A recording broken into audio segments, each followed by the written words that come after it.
mas a gente abre a edição de hoje já com uma pergunta, viu? Você que está nos acompanhando, conhece alguém que se tornou pai em idade considerada tardia? Bom, nós temos exemplos de pessoas famosas. O ator George Clooney se tornou pai aos 56 anos. O apresentador, o Serginho Groisman, aos 65. Mick Jagger, cantor da banda Rolling Stones, teve o último filho aos 72 anos. O ator Robert De Niro aos 79 e o ator também Al Pacino aos 83 anos, entre outros muitos exemplos. Então, o relógio biológico não atinge as células reprodutoras masculinas? Agora, será que isso traz riscos ao bebê, à criança? Existem exames e tratamentos que permitem acompanhar cada caso? Bom, são muitas dúvidas e quem vai nos ajudar a resolvê-los é o Arthur Arenas Périco, ele que é médico com atuação em genética médica. Então, Arthur, primeiramente, muito obrigado por ter aceito o convite para participar aqui do Câmara Total, para a gente poder bater este papo e tirar muitas dúvidas. E a impressão ou de fato está cada vez mais comum nós assistirmos os pais tendo filho após os 40 anos? Seja bem-vindo e bom dia. Bom dia, Gabriel. Agradeço o convite para estar aqui falando de um tema tão importante na nossa sociedade. E não é uma impressão. Na verdade, o que acontece é que, por uma questão social, as pessoas hoje elas têm planejado a família de uma forma mais tardia do que a gente via algumas décadas atrás, né? E, infelizmente, o nosso corpo, principalmente falando desse ponto de vista reprodutivo, ele realmente tem um tempo, né? Qual que é a questão? Por muito tempo, as mulheres carregaram a culpa, né, da idade materna tardia. Então, hoje a gente sabe que mulheres a partir de 35 anos aumenta o risco para filhos acometidos com alguma condição, principalmente alguma condição genética, que é a área que eu trabalho, né? Só que, conforme a medicina evoluiu, a gente viu que os homens também contribuem em grande parte para isso, principalmente a partir dos 40 anos. E em ambas as situações, tanto na mulher quanto no homem, o que acontece e a explicação para isso é principalmente associado ao envelhecimento das células gaméticas. Então, na mulher, a gente tem o óvulo e no homem, a gente tem o espermatozoide. Nas mulheres, a gente tendia a acreditar que isso era de uma forma mais dramática, porque as mulheres já nascem com toda a carga de óvulos que ela vai ter ao longo da vida. Enquanto que o homem, ele vai regenerando a capacidade dos espermatozoides. Então, por isso que por muito tempo a gente acreditou que as mulheres contribuíam mais por isso. Só que, na verdade, hoje a gente já tem condições geneticamente determinadas que estão sabidamente associadas com a idade paterna avançada aí a partir dos 40 anos. Alguns exemplos. Nós temos o autismo, né, que hoje se fala muito em autismo, a gente tem aumentado o diagnóstico de crianças e indivíduos com autismo, certo? E algumas condições genéticas específicas. Eu posso trazer algum exemplo que é bem comum, que é o nanismo, ou a condroplasia, como a gente chama, que hoje, inclusive, tem tratamento aprovado, né, para tal fim. Então, a gente tem que parar de pensar que somente as mulheres têm essa contribuição para complicações nos seus filhos e que os homens também têm uma parcela dessa contribuição. Como que a gente se planeja em relação a isso, né? O que a gente faz em relação a isso? Hoje, a medicina reprodutiva evoluiu muito nesse sentido. Então, atualmente, é possível um casal congelar óvulos, né? Ou criopreservar gametas, e aí inclui espermatozoide, pensando em postergar uma futura gestação, né? Então, com esse processo de congelamento, de criopreservação, a gente evita que o gameta, ou no caso, o óvulo ou o espermatozoide, envelheça, né? E a gente consiga manter as propriedades físicas e morfológicas e diminua a chance de algum acometimento. Lembrando que é muito importante deixar claro que a idade parental, seja do pai ou da mãe, é um fator de risco, mas não necessariamente é como se fosse um critério obrigatório de que o pai ter um filho em idade avançada, necessariamente ele vai ter um filho com alguma condição. É um aumento de risco. Esse risco pode ocorrer ou não. E aí, por isso que é importante fazer o planejamento familiar, né? Eu acho interessante que toda vez que eu atendo casais, eu pergunto para eles, vocês se planejaram? Como que foi essa gestação? A mulher e o homem sempre falam, a gente parou de usar o anticoncepcional ou o preservativo. E, na verdade, a gente tem que mudar a concepção da população. Então, por isso que é importante a gente estar aqui falando disso. Hoje, quando a gente pensa em ter um bebê, o ideal é o casal, antes de engravidar, procurar um médico ginecologista ou um clínico geral que seja e expor essa vontade. Porque tem uma série de exames que nós temos que fazer no casal, não é só na mulher, porque às vezes a gente tem essa concepção, né? Então, no casal tem que ser submetido a exames de sangue, exame físico, para a gente ver se tem alguma condição que ao longo daquela gestação pode prejudicar o desenvolvimento daquele bebê, certo? E aí a gente pode falar de inúmeras condições, sejam doenças sexualmente transmissíveis, doenças metabólicas que o pai ou a mãe podem carregar, né? E aí entra também essa questão da idade parental, que a gente pode hoje planejar e prever isso. Mas tudo é uma questão de conversa, acompanhamento, planejamento mesmo, junto com o médico daquele casal. Olha só então que informação importante para você que está nos acompanhando, a importância deste planejamento de consultar um médico, um ginecologista, um clínico geral. Lembrando, você que está nos acompanhando pode participar, enviar o seu questionamento ou fazer um comentário. Número do nosso WhatsApp está aqui embaixo da sua tela, 19 é o nosso DDD, 978293776. Pode mandar que o Arthur é especialista, vai nos ajudar a responder. Arthur, existe na literatura médica uma determinação do que seja considerada uma idade paterna avançada? Existe sim. Hoje a gente considera esse corte que eu te falei de 40 anos para os homens, para as mulheres de 35 a 37 anos, certo? Mas o ideal é que a gente não espere chegar nessa idade. Quando eu falo a gente, eu falo o casal, né? Ou o indivíduo, né? Às vezes, hoje a gente vê muito isso, né? As pessoas demoram, às vezes, para se encontrar. Então, não precisa necessariamente você estar em uma união estável para pensar nessas questões, né? Então, uma mulher ou um homem, independente de estar ou não com alguém, ele já pode procurar o seu médico, um ginecologista, um urologista, ou até mesmo um geneticista, para fazer essa prevenção, né? Então, o ideal é não esperar chegar aos 40 anos, por exemplo, no caso dos homens, para considerar isso. O quanto antes, melhor, tá? Porque também tem essa questão. Por mais que a gente crie ou preserve esses gametas, o tempo de duração dessa criopreservação pode interferir na taxa de sucesso, por exemplo, de uma fertilização in vitro. Então, o ideal é sempre a gente prezar por fazer antes o congelamento dos gametas, né? E não demorar tanto tempo assim para usar esses gametas, porque pode ser que na hora que a gente for usar esses gametas, a gente tenha algum tipo de dificuldade em prosseguir com a fertilização do embrião e tudo mais. Então, por isso que eu falo, é planejamento, é começar antes, né, para não esperar chegar nos 40 anos e aí tentar, né, correr atrás do prejuízo, digamos assim.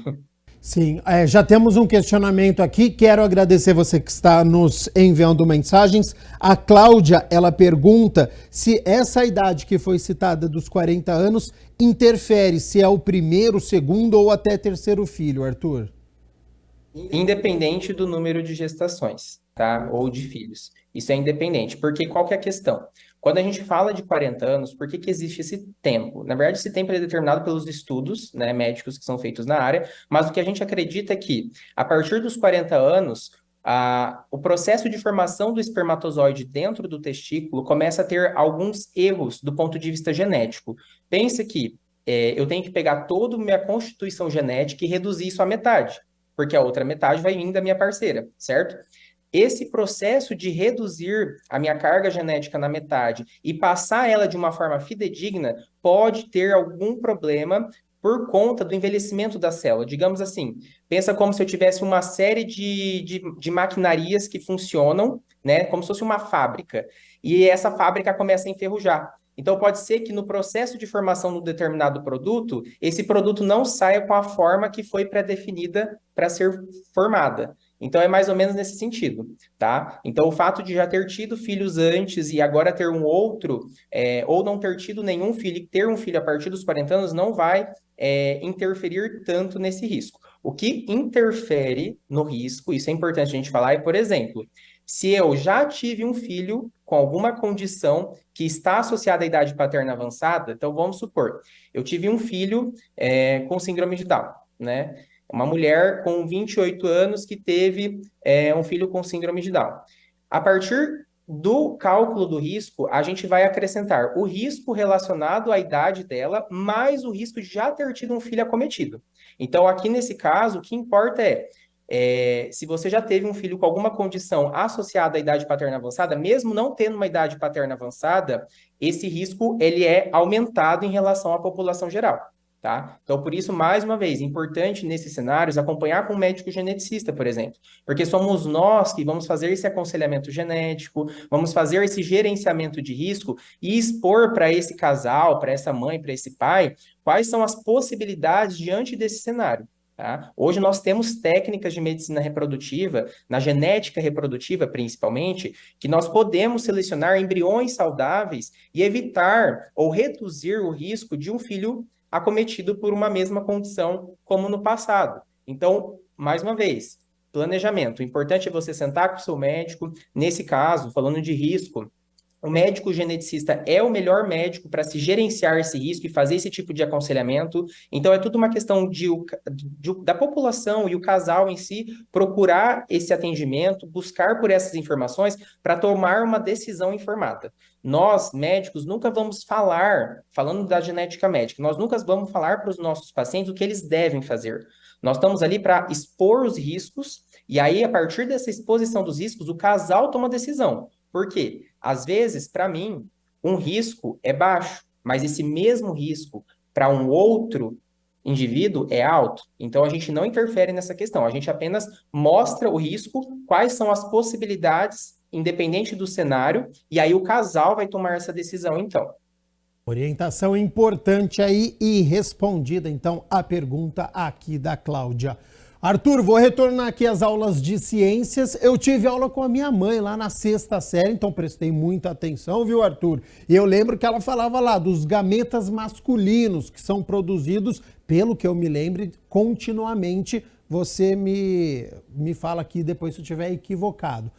O meu questionamento, com o passar do tempo, eles enfraquecem, eles pioram, o que acontece? Porque após essa idade que você falou, de 40 anos, isso aumenta o risco de ter um problema de 50, 60, 70 anos. É continuamente mesmo e depois essa questão do risco da idade. Exatamente, a produção ela é contínua, diferente da mulher que ela já nasce com a quantidade fixa e vai só diminuindo essa quantidade a cada ovulação, a cada menstruação, certo? O homem não, o homem ele mantém essa taxa de produção e conforme ele vai ejaculando, ele vai renovando essa quantidade de espermatozoides ali. A questão é, por mais que um homem ele mantenha a taxa de produção contínua aos 40 anos, a capacidade dele de formar espermatozoides de uma boa qualidade não é a mesma de um indivíduo de 25 anos. Então, aqui a gente está falando de produzir de uma forma boa, produzir espermatozoides de uma qualidade boa. Então, ele vai continuar produzindo, assim como um homem de 60, um homem de 70 anos. Ele vai ter o espermatozoide, ele vai ter o ejaculado. Só que aqui a gente está falando de qual é a qualidade desse espermatozoide presente no ejaculado. Então, é nesse quesito que a gente tem que se atentar. Esse marco de 40 anos seria um marco para dizer, bom, a partir daqui, a chance de o homem ter espermatozoides dentro do ejaculado que tem algum erro genético, alguma alteração que possa levar a uma condição, como o autismo ou alguma condição genética, é aumentado, né? Então, é nesse sentido que a gente tem que se atentar. Então, a chance de ser pai depois dos 60, 70 ou até 80 anos, que foi os exemplos que eu dei no início, né, na questão das pessoas famosas, de atores, a chance é pequena, então? A gente não diria que é pequena, porque na verdade isso depende de vários fatores, não é só a qualidade do espermatozoide, lógico, né? Mas teoricamente a gente conseguiria sim, considerando que conforme passa a idade, aumenta-se os riscos. E aí não somente riscos para condições geneticamente determinadas. Tá? Mas sim, teoricamente a gente conseguiria, um indivíduo idoso, por exemplo, a partir dos 60 anos, a gente conseguiria que ele se reproduzisse, né? Mas com todas essas ressalvas. Dá para saber, Arthur, até quando os homens podem ter filho? Então, isso daí, na verdade, assim, não teria como a gente taxar uma idade de até quando, né? A gente falou, é uma produção contínua, então espera-se que até o fim da vida, o homem ele vai conseguir produzir. A questão é que, por exemplo, conforme o indivíduo envelhece, né, até mesmo seus testículos envelhecem, né, e aí a gente começa a entrar num outro quesito que envolve, por exemplo, a concentração do ejaculado. Por mais que ele mantenha, por exemplo, a produção de espermatozoides, né, por um processo de envelhecimento, da mudança na anatomia dos órgãos genitais masculinos, a gente pode até ter uma interferência nessa questão da concentração do ejaculado masculino, né? Então, vejam, não é só ter ou não o espermatozoide ali, tem outros fatores que interferem, né? Então, assim, teoricamente, o homem ele vai manter essa capacidade reprodutiva dele ao longo da vida, até o fim da sua vida. Só que a chance de sucesso de uma gestação saudável, uma gestação sem intercorrências, vai reduzindo também conforme o tempo, por essas diversas questões que a gente conversou, qualidade do espermatozoide, questões, enfim, de anatomia mesmo, e funcionamento dos órgãos genitais masculinos. 11 horas mais 39 minutos, nós estamos conversando aqui com o Arthur, que é médico especialista neste assunto, focado hoje para os homens após os 40 anos que desejam ter filho, questão de risco, questão de planejamento que é muito importante. E Arthur, a gente tem uma pergunta aqui que está no nosso GC que fala sobre paternidade tardia se traz risco à saúde da criança. Numa resposta anterior, você citou aqui exemplo de autismo, de síndrome de Down. Então, após os 40 anos, esse risco, ele aumenta? Por mais que a mulher ela seja mais jovem, por exemplo? Isso. Aqui é uma coisa importante de a gente deixar claro. A idade paterna, a partir dos 40 anos, ela está associada principalmente ao autismo e algumas condições genéticas que não a síndrome de Down. Por quê? Tem toda uma explicação por trás disso, porque, por exemplo, na mulher, o que acontece é, conforme o óvulo envelhece, ela tem uma dificuldade de separar o material genético, de dividir. Pensa, eu tenho uma constituição genética, eu tenho que reduzir isso na metade. O que acontece nas mulheres a partir dos 35 anos é que elas têm uma dificuldade de separar meio a meio essa conta. E aí pode ser que vai mais do material genético para um lado e menos para o outro. E aí é onde surge, por exemplo, a trissomia do 21, que é a síndrome de Down. No caso dos homens, a partir dos 40 anos, a gente não está falando de uma dificuldade de separar o material genético no meio, 50% para cada lado. Então, não seria uma questão de quantidade de material genético. Aqui a gente está falando na forma como é escrito esse material genético. Seria uma troca de letrinhas. Pensa que o nosso material genético é como se fosse uma sopa de letrinhas, certo? Então, aqui eu não estou falando em dividir pela metade a sopa de letrinhas. Eu estou falando numa dificuldade de escrever aquela sopa de letrinhas conforme da mesma forma que está escrito no meu material genético, eu replicar isso de uma forma fidedigna nos meus espermatozoides, que vai formar metade do material genético do meu filho. Então, por isso que aqui o espectro de doenças relacionadas é diferente. Então, enquanto na mulher, com a idade a partir dos 35 anos, eu tenho risco do que a gente chama de cromossomopatias, que são condições genéticas associadas a esse desbalanço genético de carga genética, venha mais ou venha menos de carga genética. No homem, eu estou falando em relação a doenças genéticas que são causadas por mutações pontuais, são variações genéticas de ponto. Eu troco uma letrinha por outra e uma região genética específica, e essa região, quando tem essa troca de letrinhas, leva a uma doença, como, por exemplo, a condroplasia, que é o nanismo, a condição mais frequente de nanismo, né? Ou, por exemplo, o autismo. A gente tem várias causas de autismo que são genéticos, sindrômicos por vezes, e que também ocorre por essa troca de letrinhas.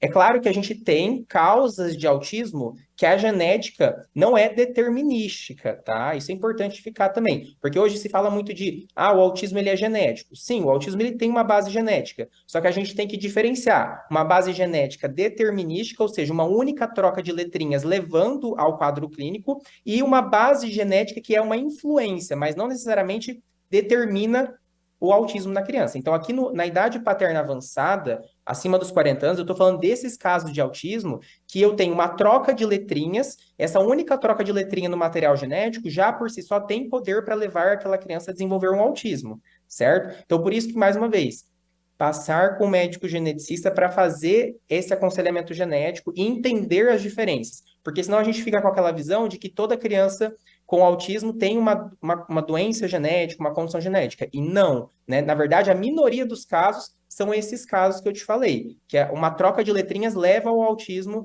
determinado do ponto de vista genético. A maioria dos casos de autismo são o que a gente chama de multifatoriais. São múltiplos fatores levando aquilo, e nem sempre, na maioria das vezes, a gente não consegue determinar o peso ou a contribuição desses fatores. A gente sabe que a genética contribui um pouco, mas ela por si só não tem capacidade de levar aquela criança até o autismo. Então tem que separar bem isso para a gente entender que na idade paterna avançada, a gente está falando de uma parte, uma porcentagem das causas de autismo que são causadas por esses errinhos genéticos na hora que a gente vai replicar o material genético. E aí, por isso que a gente fala que a idade do pai, a idade do espermatozoide tem impacto, porque a hora que eu estou dividindo o meu material genético, eu estou fazendo basicamente o quê? Pegando o material genético do pai, dividindo na metade, mas replicando ele. Eu tenho que pegar e escrever de novo dentro do espermatozoide.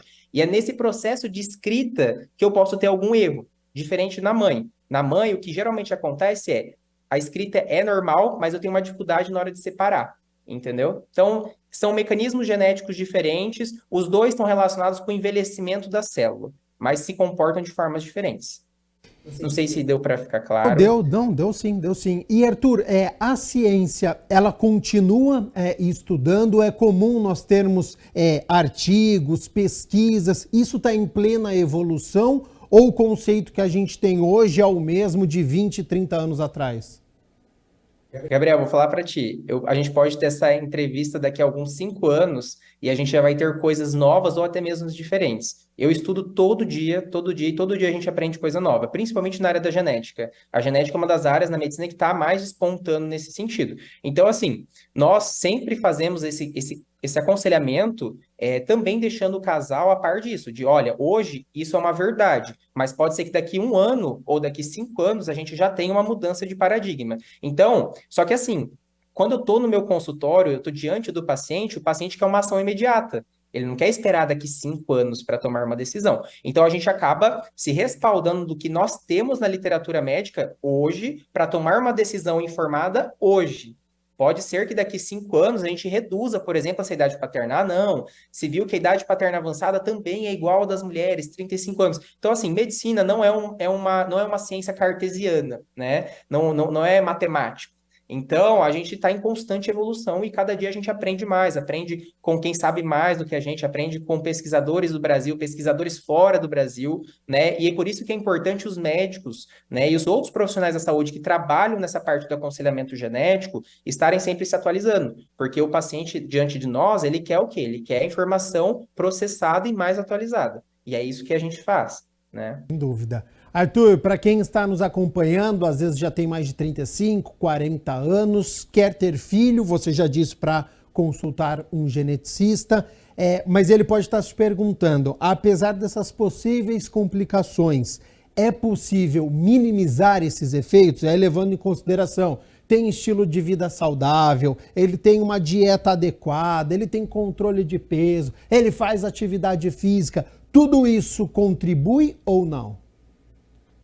Com certeza, tudo isso contribui. Eu falo que essa é a receitinha de bolo que a gente deveria dar para todo paciente na hora que ele sai do consultório, independente da especialidade médica. Então, sim, aqui na genética reprodutiva, esses hábitos de vida saudáveis também vão ter impactos. Por quê?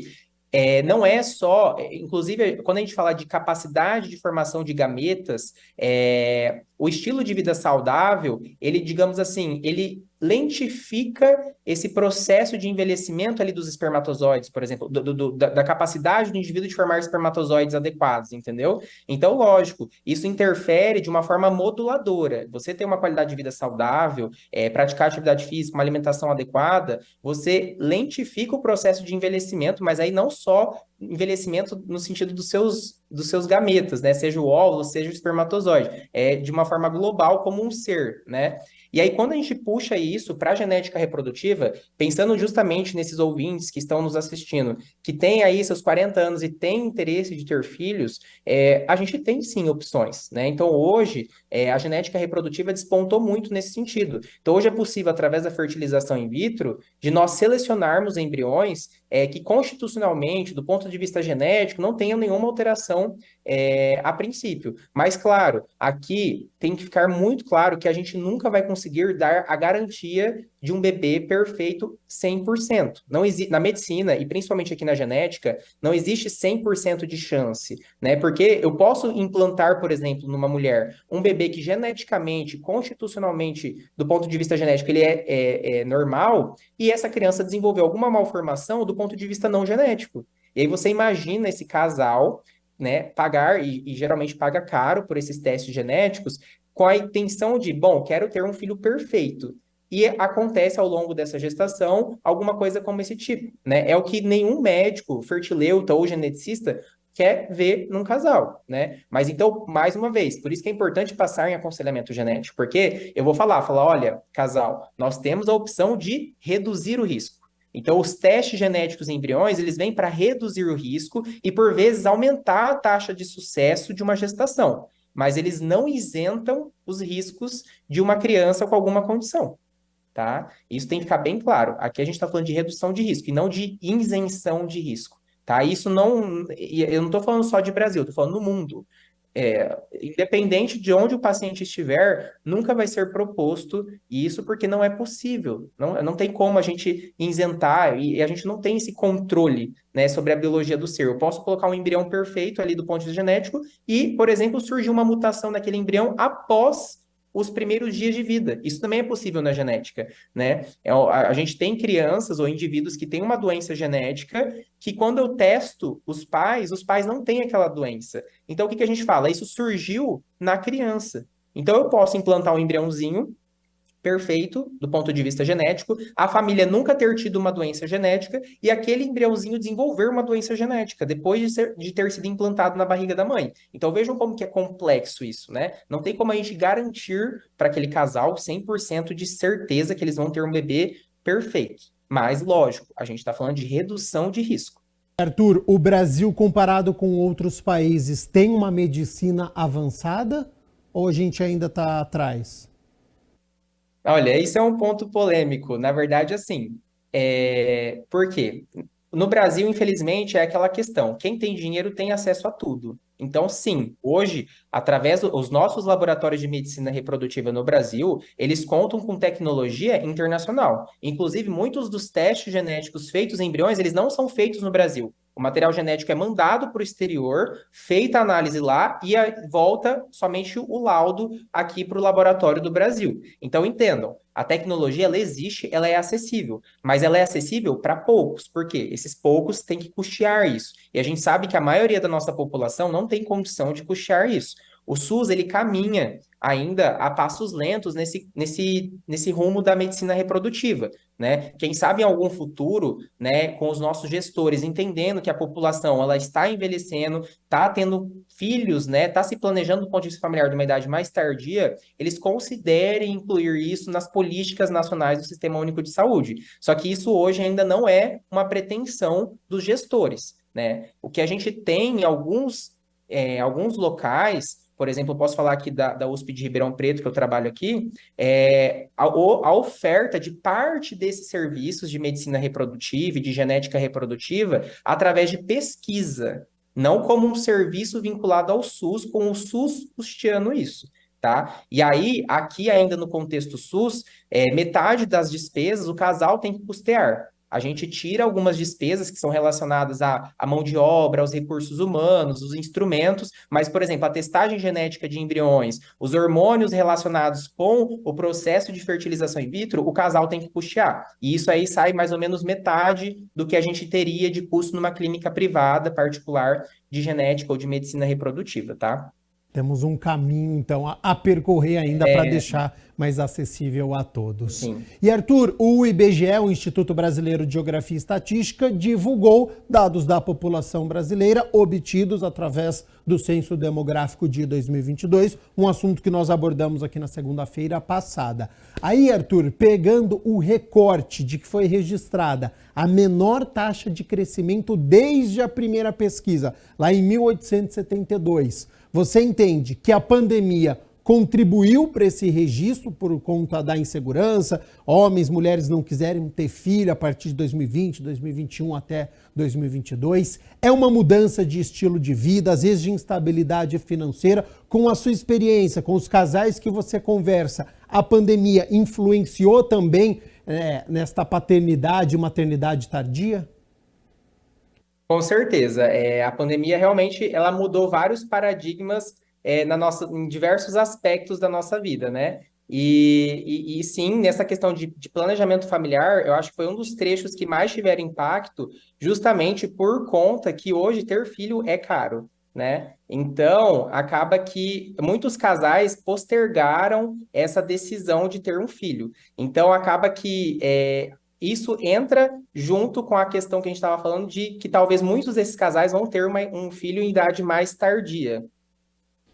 Ótimo.